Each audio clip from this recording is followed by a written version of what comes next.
gave me a great shock when I heard about Winnie's passing on. And especially when I visited her, she was in high spirits, very excitable and very happy to see me. And she was actually recovering and was being discharged that weekend. And so the shock really devastated me, her passing on. Can you remember, what were you talking about the last time the two of you were together in January? Well, we were talking about our friendship, and we were talking about our early days in the struggle when we were still the young lions of that time. And we were talking about the period of when we were united in a common purpose of collectively fighting for freedom, and that this made it easier, especially for us women, to establish lasting bonds of friendships and comradeship while we were continuing to build and serve our country in what we both regarded as a free and democratic South Africa. To many of us who may not have had those or numerous personal interactions with her as you have done, some of us may have only read about Winnie Mandela from newspapers, from what has been said on television or on the radio. How would you describe Winnie Mandela? First of all, I met Winnie when I came to Johannesburg for the first time. And that was after she was married to our late President Nelson. And I was struck by her beauty. She was a beautiful young woman, as we all know, and very warm, even as young as she was. You felt that aura when you were with her. You felt that you've known her for a long time. And she was always very warm and a happy person. Now, she also never missed an opportunity to comfort and to console and support families, especially when they were in distress.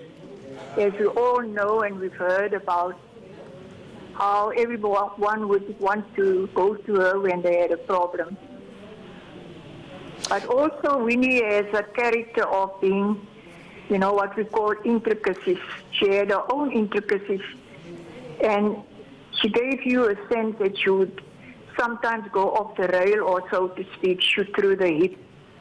And never, she wouldn't mind being controversial or side with unpopular issues. So that was another side of Winnie. As much as she was this beautiful, lovely, friendly, warm-hearted person, she had that other side of her. And if there's something that she doesn't like or isn't happy about, she wouldn't hesitate to just pick you out and tell you off. Well, a short while ago, we played a clip of from the current ANC Women's League President, Batabile Dlamini, who said one of the things that Winnie Mandela taught women in the ANC was to always be strong. What would you say was the single biggest contribution that she made, especially to how women in the struggle conducted themselves and carried on with the struggle? And yes, she had that strength of being able to lift you up. But even Batabile, the president of the Women's League, will tell you that when she became the secretary of the Women's League some years back, and Winnie was still in office, with Mom Adelaide and Mom Ruth Momparty and myself, Batabile was a young woman, and Winnie and us elders used to say to Batabile, "This is not the way you dress. You must know now that you are a leader. You are the secretary of the Women's League, you have a great responsibility. So when you come to work, when you take up duties there in your office, you must be dressed properly. You must be dressed in a suit or not in a pants looking like you come off the street. That is the kind of words that we would tell Batabile. And she conformed. She immediately conformed. She dressed up properly.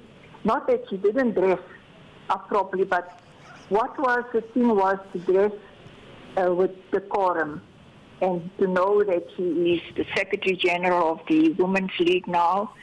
She should dress in a certain way. And those were the kind of mothers and grown-ups that were grooming these young women that are now leaders that spoke earlier to you, Vuyo.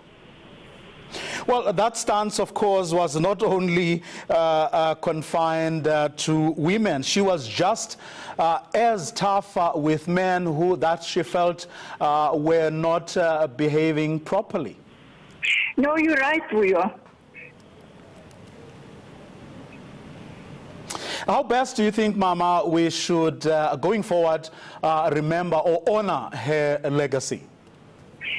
The best way to do that is to just walk in her footsteps and try to emulate all her values. And the young men, like you say, lots of young men that surrounded her, that loved her, will tell you, and that knows that Mama was speaking directly to them, telling them off when they go out of order, and that they should now understand and remember her words as she was telling them all these times when they were together and asking them to do the right thing. And so we should all, not only the young people, men and women, but all of us should emulate her life and celebrate her life for what she stood up for her straightforwardness and for her integrity.